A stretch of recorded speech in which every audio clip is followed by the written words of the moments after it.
A speech guide, a manual on rhetoric. Just what you need, gentlemen. Nowadays, speech mostly consists of memes. Just look at the legendary Skibidi Toilet or other hilarious creations. But communication is exactly what gave humans an insane boost in the hierarchy of our game. Even skills like crafting and building, while highly developed, are far from unique. The world is full of other species that have also leveled up in similar areas. Just look at the structure of beehives or anthills. But human communication evolved to such a level that it led to writing.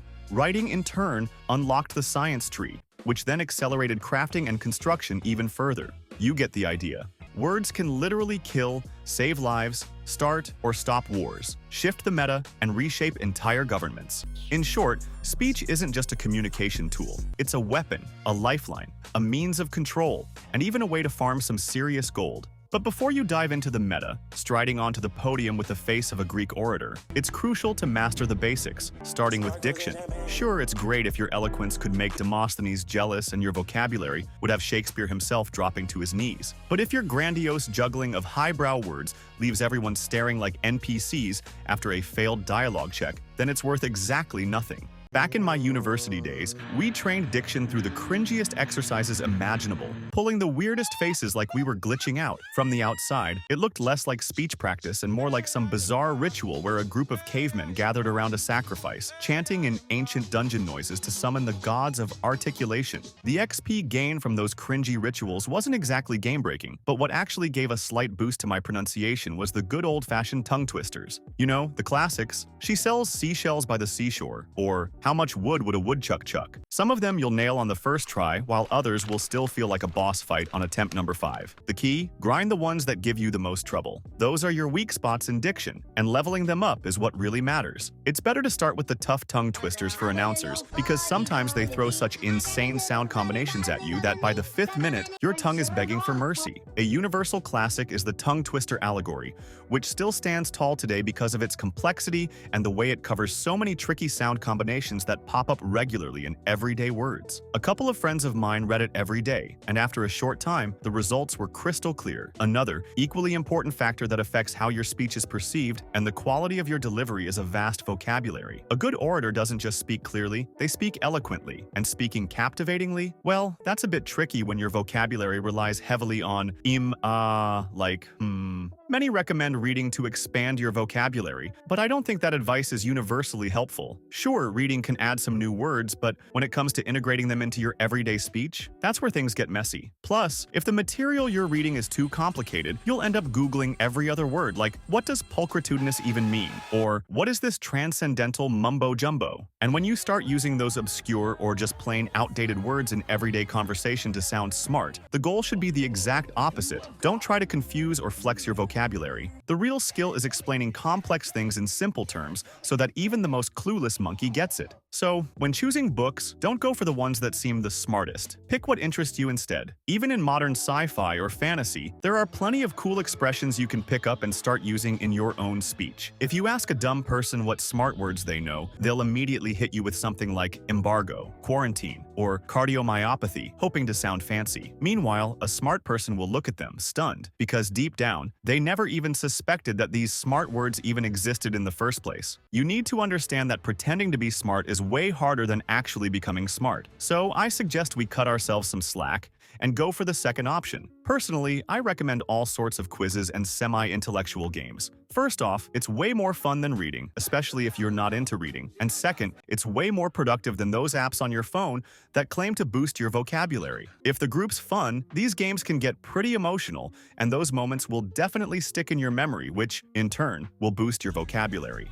New people can also give your speech a solid boost. The wider your circle of communication, the more cool tricks you'll pick up to create your own unique speech cocktail. Of course, it's better to hang out with smarter folks to avoid accidentally regressing and sliding back down a few evolutionary steps. After all, knowledgeable people rarely suffer from a lack of words. In these conditions, expanding your worldview and vocabulary is a piece of cake. And now, you've stepped into the light. On paper, your words are like the quintessence of wisdom. You're now the unmatched maestro of online trolling and a genius of rhetoric. But here's the problem. Why is it that when you talk to people, it all turns into a mess? You've got the diction, the knowledge, but your sentences come out like garbage with no hint hint of intelligence. What's going on? In your head, you've got these deep, reflection-filled thoughts about the essence, nature, laws, and morality of life, and you even have an interesting topic in the conversation. Your mind's buzzing with ideas. This is the moment you're going to show off your eloquence. But the second you open your mouth, you go, like you jump from one point to another and keep going until your brain finally decides to wrap it up. So, to prevent this from happening, you need to have your conclusion prepared in advance. Let's say you're in a discussion about alcohol, for example. Before you start impressing everyone with your deep thoughts, first form a clear conclusion in your head. Don't just wing it with spontaneous rambling. That's stupid and not cool. First, define your stance on the topic, then list the reasons for that stance, ideally with criteria to make your conclusions. And only then, bring it all together. Now, to deliver this conclusion with style, fanfares, and fireworks, you need practice. The first method involves books. Pick up a piece of reading, go through one page, then put it down and try to retell what you just read. Ever had one of those moments in a conversation where you're just stuck, didn't come up with a clever response, or missed an opportunity to throw in a witty comment? But then you're lying in bed, falling asleep, and bam! The perfect comeback hits you like a French staircase in the face. The perfect line, that word, the one that will absolutely wreck your opponent. But why now and not then?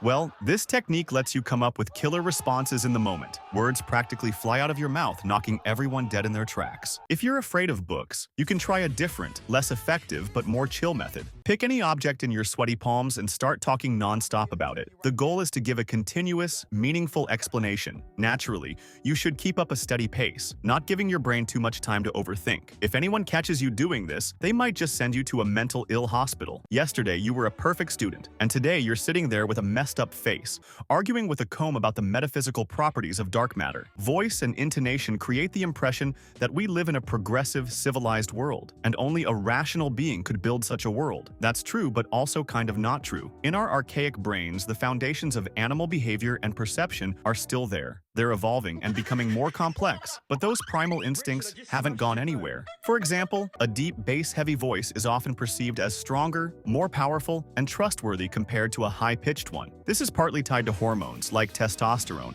but that's not the focus right now. The point is, the way you sound has a huge impact on how people perceive you and whether they want to keep listening. The thing is, you can work on it. Your voice is like clay. You can shape it, smooth out the rough edges, and give it form. So, if you sound like a guy who's been kicked in the nuts, don't worry. Just work on it. With intonation, everything's simpler. If the goal is to be the top talker in the Wild West, then mastering those intonation swings is essential. A monotone speech doesn't grab the popcorn crowd as much as American roller coasters grab attention with your tone. Intonation needs to vary. It should highlight the important points with changes in your voice. Different tones for examples, another one for conclusions, and even another for jokes. This also ties into accent placement and intonation points. And where would a budding speech wizard be without hand gestures? They influence how people perceive you just as much as words do. In some cases, bad gestures can totally undermine the talent and precision of an orator's speech. People analyze the world not just with their ears, but with their eyes too. And let's face it, they're pretty easily fooled, reading meaning into things that aren't even there. You know the psychological tricks. Crossed arms means someone's hiding something. Scratching their nose means they're lying. A finger up their ass means they're a con artist. Well, you get it. And it doesn't matter if these gestures don't even reflect reality. People don't care. It's all happening subconsciously. So, if you want to control a crowd, you need to align your gestures with what you're saying. This way, you get them on your side. If you're still skeptical about the importance of gestures, try having a heart-to-heart with someone whose hands are behind their back. The level of discomfort will hit the roof. In short, gesture away. Try to use a variety of gestures,